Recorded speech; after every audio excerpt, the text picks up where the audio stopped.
Vamos avançar, né? Questão de número 3 agora, na mesma provinha, tudo certinho. Vamos dar uma olhada aí. O Brasil é um Titanic negreiro, insensível aos porões e aos icebergs. Olha só. Ou seja, as dificuldades e as calamidades e os riscos do caminho, o Brasil, segundo o autor, não está nem aí. Pelo menos é uma crítica que ele faz, né? Vamos dar uma olhada então, vamos ver aí. Ele coloca: a relação de sentido que os dois pontos estabelecem, ligando as duas partes, que visa introduzir uma, o quê? Veja, ele diz: o Brasil é um Titanic negreiro, dois pontos. E agora? Entendeu? Então eu posso colocar, é um Titanic negreiro, pois é insensível. Por que é insensível? Note que a expressão que vem depois, os textos que vêm depois, isso aí, claro, são bastante esclarecedores, né? Pelo menos dizem, ó, mas como assim? Titanic negreiro como? Aí você tem um esclarecimento logo depois, veja aí. O Brasil é um Titanic negreiro e tal, aquela coisa, ele coloca os dois pontos, fala uma questãozinha de pontuação, né? Vez por outra aparece ainda, claro, na CIS Gran Rio. Vamos lá. Aí você tem, o Brasil é um Titanic negreiro, insensível lá. A relação de sentido, e aí, ó. Depois dos dois pontos, eu digo o quê? O que você acha? Câmbio? O Brasil é um Titanic negreiro, insensível. Bora. Ideia de alternância. Ou um ou outro. É isso? Não, falso. Não há alternância aí, né, gente? Ele coloca realmente os dois pontos. Aqui eu posso colocar pois, porque. É isso? Porque é insensível aos porões, aos icebergs. Pois a ideia é que se opõe àquela dada anteriormente. Não se opõe, ela justifica, esclarece, né? O porquê de o Brasil ser um Titanic brasileiro, tá? A Fundação CIS Gran Rio coloca muito nesse contexto aí. Se você for falar na CIS Gran Rio, na Fundação CIS Gran Rio, né? Agora no CIS Gran Rio, no Centro de Estudos Grande Rio. Vamos lá.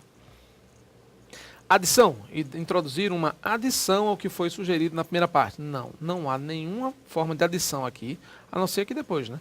Aos porões e, além disso, aos icebergs. Certo? Nesse contexto aqui, tranquilo. D. Conclusão acerca do que foi mencionado antes. Conclusão? Portanto, não há portanto, logo, por isso, ele não coloca aqui. Certo? Conclusão e tal, não dá. Letra E. Explicação para a visão assumida na primeira parte da frase. Exatamente. O Brasil é, eu estou afirmando, o Brasil é um Titanic negreiro. Gente, se o Brasil é um Titanic negreiro, aí claro, você tem aqui, por quê? Pois é insensível aos porões, icebergs e tal, percebeu? Então você tem esse contexto aqui, claro, de uma justificativa, né, de uma explicação, de um esclarecimento. Para a visão assumida na primeira parte, que é isso aqui. O porquê. Por que um Titanic negreiro? Um esclarecimento, né? Porque ele é insensível aos porões e aos icebergs.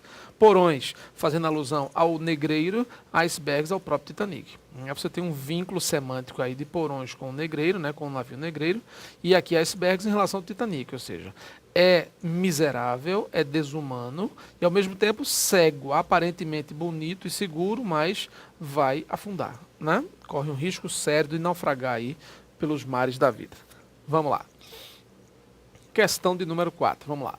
Na questão 4 ele coloca: a economia brasileira, em plena democracia, não é comprometida com a abolição. Pronto, é o que ele coloca aí.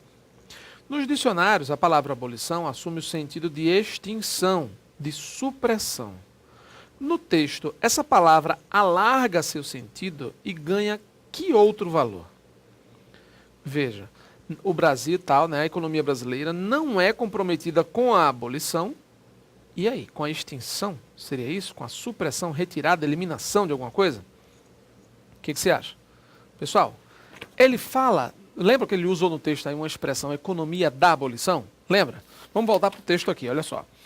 O Brasil, navio, trará, o porão, Brasil, padrão, vem aquela coisa. Aí ele coloca a economia de curto prazo e tal. Se você se recordar, em algum momento do texto ele cita lá aquela história da economia da abolição. Pronto, aqui, 15, da linha 15 à linha 18. Ele coloca aí. Vamos começar com a linha 14? Porque é o começo do parágrafo. A linha 14 é o começo do parágrafo, você vai entender melhor. Veja o que ele diz, na linha 14. O sistema escravocrata acabou, mas continuamos nos tempos da assistência no lugar da abolição. Tempos da assistência no lugar da abolição. Ele segue. A economia brasileira, ao longo de nossa história, sobretudo em plena democracia, não é comprometida com a abolição. No máximo, incentiva a assistência. Aí ele continua, assistimos meninos, fazendo isso, não abandonamos e tal, a prostituição, tererê, tererê, tarará. Aí diz, na época da escravidão, muitos eram a favor da abolição, mas diziam que não havia recursos, segue aquela coisa toda. Você começa a perceber que a própria questão do que ele chamou aqui no texto de obrigação, de forma, de público, essa questão da economia da escravidão como um todo, né? Ele joga isso depois da linha 45, se você observar. Mas uma nação com a nossa renda nacional, com o poder de arrecadação do nosso setor público, tem os recursos necessários para implementar, já no final do texto, pode ver aí, ó, tem os recursos necessários para implementar uma economia da abolição, a serviço do povo, garantindo educação, saúde e alimentação para todos. Se você observar, ele começou a falar dessa questão do histórico da abolição já na linha 30. Se você observar na linha 30, ele começa preparando um raciocínio, dizendo que na época, no ano de 1870, que ele fala aí, 1870, nessa época aí, o Brasil não tinha estrutura. Eles diziam que, olha, vai desestruturar a economia. Essa história de abolição vai ser o samba do crioulo doido, vai ser a bronca total, porque não tem como estruturar o país não vai resistir a essa abolição. Se a economia é escravocrata, vai lascar tudo, vai quebrar tudo na emenda, vai ser o horror. Não foi isso que eles disseram? Que eles tentavam apregoar? Então o que ele está falando aí, da economia da abolição, é exatamente isso. O Brasil não tinha uma economia pautada para se programar, para se preparar para essa substituição. Só que ele diz, olha, o Brasil aboliu, mas não resolveu o problema.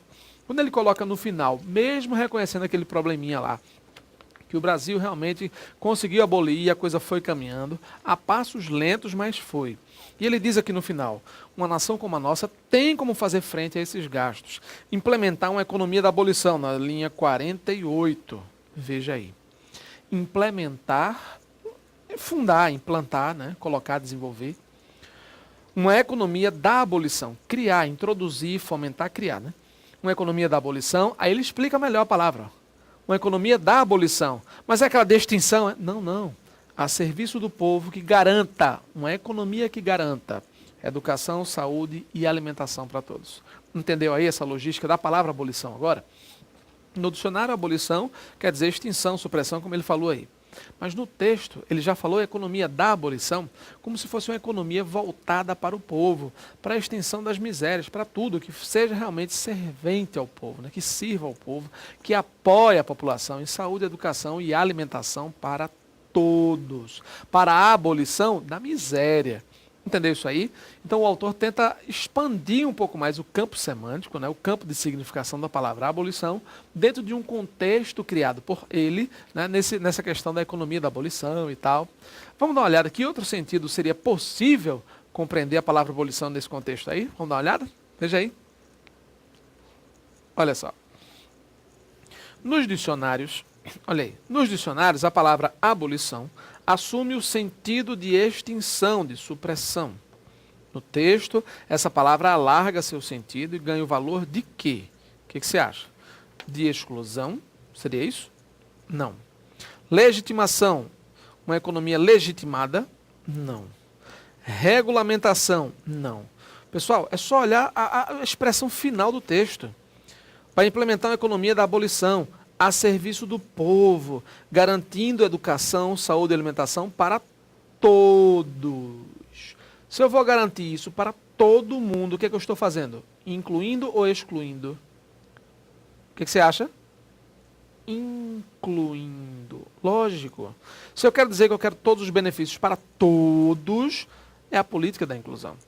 Percebeu? Então a palavra abolição aí no sentido de inclusão, de abolição, de extinção das práticas antigas e de extensão realmente a todos de um determinado benefício ou de mais benefícios.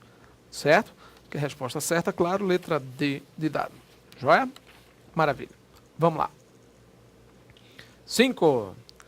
Analisa as afirmações a seguir. Agora você tem um texto 2, né? Candidatos à presidência da OAB estão violando regras de propaganda. Ele fala na campanha das duas chapas, a poluição visual em várias cidades, aquela história aí da poluição de faixas, cartazes, do ponto de vista aí da ética e tudo mais, né? Ele fala aí nas passarelas, aterro do Flamengo. Interessante que ele fala que o próprio presidente dessa comissão eleitoral aí está reconhecendo isso. Agora ele diz, né? Faixas e cartazes são permitidos desde que estejam sendo segurados por pessoas. Ou seja, nada de fixação. A questão 5, gente, ela foi considerada pelo gabarito oficial nula. Foi considerada nula. Ele diz assim: há uma inadequação quanto à concordância nominal em relação ao termo seguradas no último parágrafo do texto. Por quê? Aí ele tenta criar umas explicações aí meio sinistras, né? Ele coloca aí questão anulada. Vamos lá. Porque o termo com valor de adjetivo pós-posto, quando se refere a substantivos de gêneros diferentes, deve concordar ou no masculino ou com o mais próximo. Portanto, a concordância adequada seria segurados. Veja só. Na última parte, segurado. Depois ele diz: a esse respeito, conclui-se que as duas afirmações são verdadeiras e a segunda justifica a primeira. Bom, a primeira foi essa. Há uma inadequação na concordância nominal em relação ao termo seguradas no último parágrafo. Vamos lá. No último parágrafo ele coloca aí seguradas, né? Nesse contexto aí, no último parágrafo. Quando ele coloca aí, deixa eu localizar aqui, tem necessários implementar. Bom, ele está falando do último parágrafo, né? Quando ele coloca exatamente, esse material pode ser fixo e está sendo segurado por pessoas. Gente, ó, faixas e cartazes, não é isso? Quando ele coloca aí, faixas e cartazes são permitidos desde que estejam sendo segurados por pessoas. Segurados, tá tranquilo, né? As faixas, os cartazes. Eu tenho um masculino e um feminino. Masculino e feminino forma masculino plural, ok? Ambos serão segurados nesse contexto aí.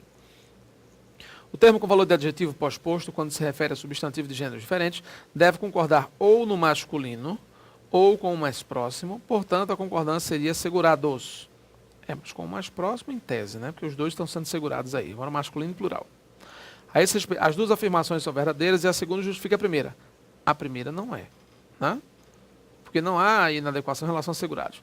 As duas afirmações são verdadeiras. Não, a primeira foi capenga. A primeira é verdadeira e a segunda é falsa. A primeira afirmação é falsa, a segunda é verdadeira. Gente, o problema é que uma não justifica a outra, né? Talvez eles tenham observado essa questão aí. Há uma inadequação quanto à concordância nominal em relação ao termo seguradas no último parágrafo. A questão foi anulada por bastante simples, gente. Porque no parágrafo não está escrito seguradas. Está escrito segurados, realmente. Então ele diz que houve inadequação em relação ao termo seguradas. Não existe termo seguradas. No texto está escrito segurados, realmente. E a regra realmente é essa. Ele vai concordar com o mais próximo ou com os dois. Concordando com os dois no masculino plural, porque são gêneros diferentes. Entendeu qual foi o erro da questão?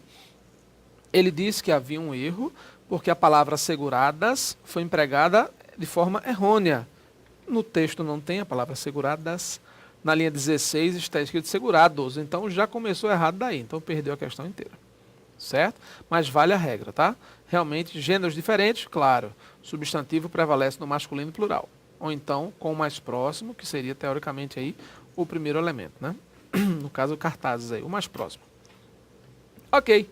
Vamos à questão de número 6. Ambos vêm promovendo poluição visual, instalando faixas e cartazes irregularmente em várias áreas do Rio de Janeiro e em outras cidades do estado. A segunda oração do período pode ser substituída sem alteração de sentido por: ambos vêm promovendo a poluição visual. E agora? Eu tenho aqui um verbo no gerúndio, né? Vem promovendo, é uma locução verbal. A próxima oração já começa com instalando, que é exatamente um verbo no gerúndio. Então você já tem aí essa oração reduzida de gerúndio. E aí? Ela é causal, ela é, né, ou melhor, ela é condicional, ela é causal, uma vez que, ela é conclusiva, impossível, entretanto, adversativa, impossível, ainda que, nesse contexto aqui, concessiva. Gente, eu já digo logo de cara, ó, se instalando é uma oração reduzida, como é que você sabe? Porque ela vem no meio da frase. No meio da frase, com o verbo no infinitivo, gerúndio e particípio. Ela é uma oração reduzida. Claro, Quando a gente fala em orações reduzidas, no primeiro momento você tem oração subordinada. Não existe oração coordenada reduzida, não existe. A oração reduzida tem que ser subordinada e atende especificamente aí a 3 critérios, 3 requisitos. Sabe quais são? Na próxima aula eu conto. Até lá.